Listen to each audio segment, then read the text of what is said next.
Essa semana saiu uma notícia bombástica de que a Microsoft comprou o GitHub por 7 bilhões e meio de dólares. É muito zero para uma transação comercial, né? Eu já tinha feito um vídeo sobre GitHub e falando sobre alguns aspectos dele na vida do programador. Mas muita gente ainda fica me perguntando sobre o GitHub e o que ele realmente faz e o que realmente é o GitHub. Então agora eu vou te explicar o GitHub assim, como se você fosse uma criança de 8 anos. Agora é a sua oportunidade para entender o que é o GitHub. Então vamos lá, vamos dizer que você quer escrever uma história e você quer que essa história seja a melhor história que você pode escrever na sua vida. Então você começa pegando uma folha de papel em branco, uma caneta e você começa a escrever essa história nessa folha. Você vai lá, escreve. Você lê essa história e fala, tá boa, mas pode ficar melhor. Então o que você faz? Você pega outra folha e começa a reescrever essa história de novo. Você escreve, muda algumas coisas, faz algumas alterações ali, fala, pô, essa história tá ficando boa, hein? Mas eu ainda posso fazer melhor. O que você faz? Pega outra folha, escreve outra versão dessa história, escreve, alterando várias coisas, e aí você faz uma outra versão melhor ainda da sua história. Você fala, tá bonita, mas pode ficar melhor. O que você faz de novo? Pega outra folha e escreve de novo outra versão dessa história. Vai chegar um momento que você tem tantas versões dessa história e essa história está ficando cada vez melhor que você tem mais versões antigas do que a própria versão que você está trabalhando, entendeu? Você tem muitas folhas de rascunho, de testes, de versões que você não está usando nesse momento. O que você faz? Você pega todas essas folhas aí e coloca dentro de uma pasta. E aí você guarda essa pasta com você para que você possa sempre consultar quando você quer ver o que você fez, as suas alterações, consultar uma versão antiga para ver se você consegue melhorar nessa sua versão nova, entendeu? E aí o que você faz com essa pasta? Você vai lá, pega essa pasta e entrega para sua mãe. Fala, mãe, guarda essa pasta, aqui tem várias versões da minha história, várias versões, algumas coisas eu não gostei, outras coisas eu gostei, mas eu estou trabalhando numa versão melhor ainda agora. Então fica com essa pasta e sempre que eu precisar de alguma versão, eu vou falar com você e falo, mãe, me dá essa versão, queria dar uma lida lá e ver como que tá e comparar com a minha história atual e tudo. Sua mãe vai lá e você sabe que você pode confiar na sua mãe, que ela sempre vai estar 100% organizada e vai te dar sempre a versão que você precisar. Só que sua mãe é melhor ainda, é muito melhor do que você imaginava, entendeu? Então o que ela faz? Ela pega a sua história, tira uma série de cópias da sua história, então ela vai ter agora duas pastas. Uma pasta das suas histórias originais e uma pasta de cópias de história. E aí ela pega essa pasta de cópia e entrega pro seu irmão, fala, seu irmão tá escrevendo uma história, você sabe sobre essa história, então tá aqui a cópia de todas as versões das histórias que ele escreveu e você pode escrever a sua versão também dessa sua história, entendeu? Então ela entrega uma cópia. Então agora você tem você e seu irmão trabalhando na mesma história. E aí o que acontece? Sempre quando alguém termina uma versão nova, vai lá, entrega essa folha para a mãe e fala, mãe, terminei mais uma versão, guarda aí nas pastinhas aí que você tem dessa nossa história aí. E aí, conforme vai acontecendo, essa história vai melhorando e tem mais gente trabalhando nela, seus irmãos estão trabalhando nela. E sua mãe mantém todas essas cópias, todas essas histórias organizadas dentro dessa pasta. Até que um dia essa história fica muito boa, fica demais, essa história vira um livro e vocês publicam esse livro dessa história. Bonita a historinha, né? Mas eu vou te explicar aqui algumas coisas. Nessa história, a pasta é o Git. Então, o Git é a pasta. Então, o Git como tecnologia, tá? Então você vai guardando todas essas versões dessa história nessa pasta. As histórias, as folhas com as histórias, é o código de programação. Então, todo código que você escreve, você vai lá, guarda uma versão dentro dessa pasta. Você e seus irmãos nessa história são os programadores que estão escrevendo código de programação. O livro no final pode ser um aplicativo, um site, um sistema operacional, que é a entrega final desses códigos de programação. E a mãe, nessa história inteira aí, a mãe é o GitHub. A mãe é quem mantém tudo isso organizado e acessível para todo mundo que está trabalhando nessas histórias ou trabalhando nesses softwares, entendeu?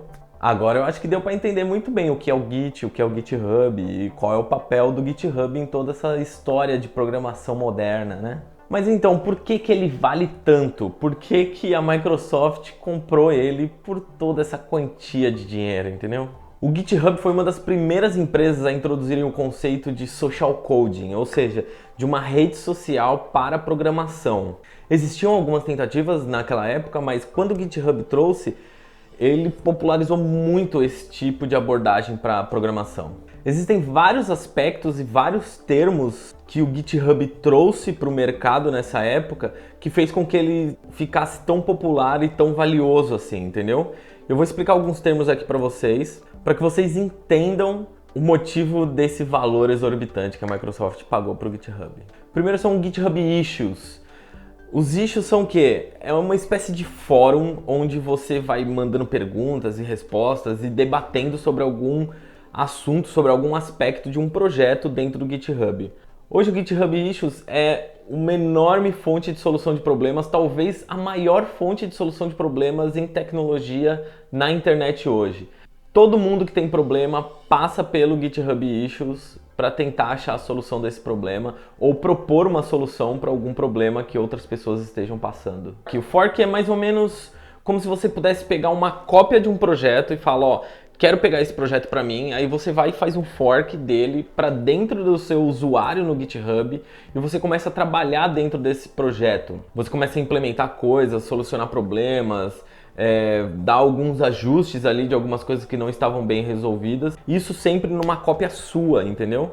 Então você não precisa pedir autorização para o dono do projeto para que você possa colaborar. Simplesmente faz um fork, faz uma cópia para você e você começa a trabalhar ali em cima. A quantidade de forks de um projeto também é um indicador de popularidade, de sucesso desse projeto. Ou seja, quanto mais forks esse projeto tiver, mais gente está trabalhando em cima desse código e isso quer dizer que mais gente está solucionando problemas, criando coisas novas, implementando soluções diferentes para aquele projeto. Então quer dizer que esse projeto está bem melhor resolvido que outros projetos que têm menos forks e menos pessoas trabalhando. Então quanto mais forks, quer dizer que melhor está resolvido aquele projeto ou aquela solução que as pessoas estão trabalhando. Pull requests ou carinhosamente chamada pelos programadores de PR. Uma vez que alguém fez um fork de um projeto, uma vez que alguém copiou esse projeto para você e começou a trabalhar em cima disso, essas alterações ficam nessa sua cópia, entendeu? Não ficam nesse projeto principal. Então vamos dizer que estamos todos trabalhando numa nova versão do Windows. Então o Windows tem lá o seu projeto principal e aí eu posso falar, pô, acho que eu vou mudar isso aqui de cor, em vez de ficar azul, vou colocar vermelho. Então eu faço uma cópia do Windows para o meu usuário, trabalho lá e falo, alterei essa cor para vermelho. O que eu vou fazer? Eu mando essa minha alteração de volta para o dono do projeto principal, para o Windows, por exemplo, entendeu? Para eu mandar essa alteração de volta, a gente faz um pull request. Então eu solicito essa alteração para o dono daquele projeto. E aí o dono do projeto vai revisar meu código, vai ver se tudo que eu escrevi está de acordo do que eles querem, o que eles esperam.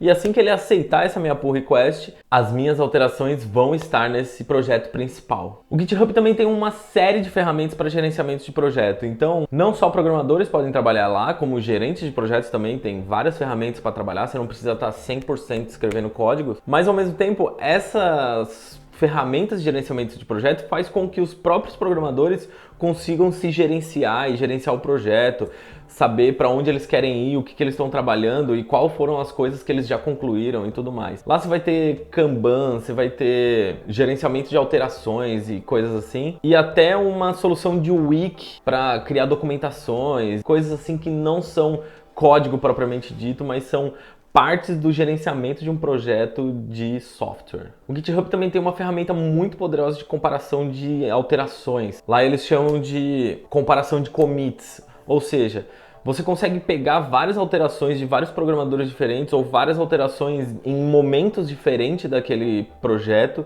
e fazer comparação entre os arquivos e ver o que foi alterado, o que foi criado, o que foi removido daqueles arquivos. Então você consegue ver certinho o que aconteceu cronologicamente naquele arquivo. Isso é muito poderoso quando a gente está comparando e trabalhando com versões, entendeu? E por fim, duas funcionalidades que faz com que ele seja poderosíssimo. Um é o webhook, ou seja, você consegue criar gatilhos nos seus projetos para fazer alguma série de automações que você quer naquele projeto. Por exemplo, você pode criar um gatilho para que sempre que alguém enviar uma alteração para aquele projeto, você mande uma mensagem para o Slack do time, por exemplo. Fala, ó, fulaninho fez alteração nesse arquivo. Ou se não, dá para você fazer um gatilho que toda vez que alguém enviar uma alteração, você envie a última versão desse projeto para um servidor de testes. Então o servidor vai pegar todos aqueles códigos, executar uma bateria de testes e ver se está tudo funcionando como deveria funcionar, entendeu? Isso é muito legal. E por último, o GitHub tem um leque de serviços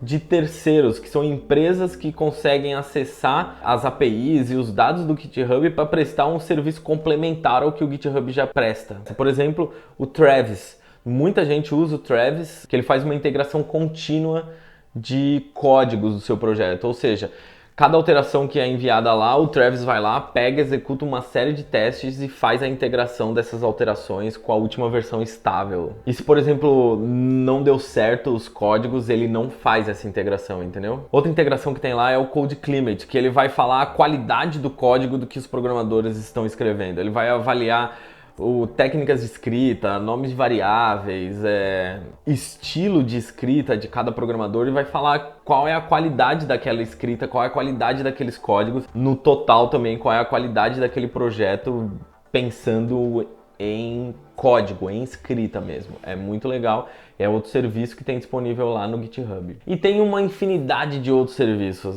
tipo, cada um usa o que quer, cada um usa o que precisa usar naquele projeto, mas tem muito serviço lá. Bom, resumindo, o GitHub é uma ferramenta muito importante para o dia a dia de programadores modernos aí que trabalham com essas tecnologias de ponta e com software open source, principalmente. O GitHub é a principal plataforma para isso. Mas o mais importante que eu acho que torna o GitHub tão valioso assim é a comunidade, são as pessoas que estão em volta do GitHub, são as pessoas que estão trabalhando, que estão fazendo forks, enviando pull requests, falando em issues, respondendo dúvidas e criando novas dúvidas. São todas essas pessoas que estão em volta do GitHub que torna o GitHub tão valioso. É a comunidade do GitHub que torna o GitHub valioso, entendeu? E eu acho que é por isso que a Microsoft pagou 7 bilhões e meio de dólares pelo GitHub.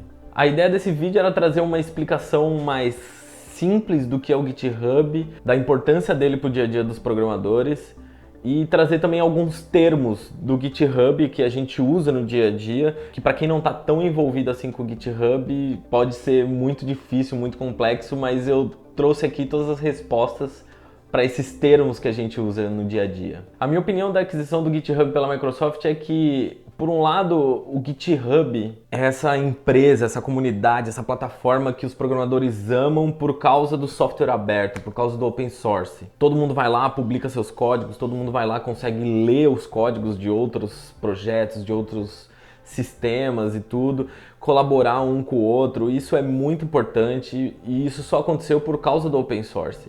E do outro lado existe a Microsoft, que é essa empresa que é o símbolo do software pago. Sempre que você pensa em comprar software, você pensa em comprar Windows, você pensa em comprar Office. A Microsoft criou todo esse estigma para ela mesma e fez zilhões de dólares com isso, entendeu? Mas eu sou muito otimista e eu acho que esse casamento entre essas duas empresas pode gerar coisas muito legais. Mas ao mesmo tempo eu fico com um pé atrás da Microsoft conseguir estragar o GitHub, que é essa empresa, plataforma que todos os programadores amam, entendeu? Mas nos últimos anos a Microsoft tem feito coisas muito legais para a comunidade, tem feito softwares muito legais, tem feito linguagens, tem feito projetos todos open source que a comunidade tem abraçado muito forte e tem feito muita gente feliz. Resumindo, a Microsoft mudou muito nos últimos anos e tá virando uma empresa legal, tecnologicamente falando, de uma visão de programador, assim, entendeu? Mas é isso. Tenho boas expectativas para esse casamento aí. Bom, eu vou ficando por aqui. Não esqueça de deixar o seu like aí. Eu acho que solucionei muitas dúvidas de algumas pessoas aí sobre GitHub e termos e tudo mais. Deixa aí suas perguntas, suas dúvidas, suas reclamações, todos aí nos comentários aí. Eu vou ler e responder todos, e eles me ajudam muito a planejar e projetar e escrever os próximos vídeos que vão acontecer nesse canal. Deixe seu comentário. Muito obrigado para você que assistiu até aqui. Eu vou ficando por aqui. Até o próximo vídeo e tchau!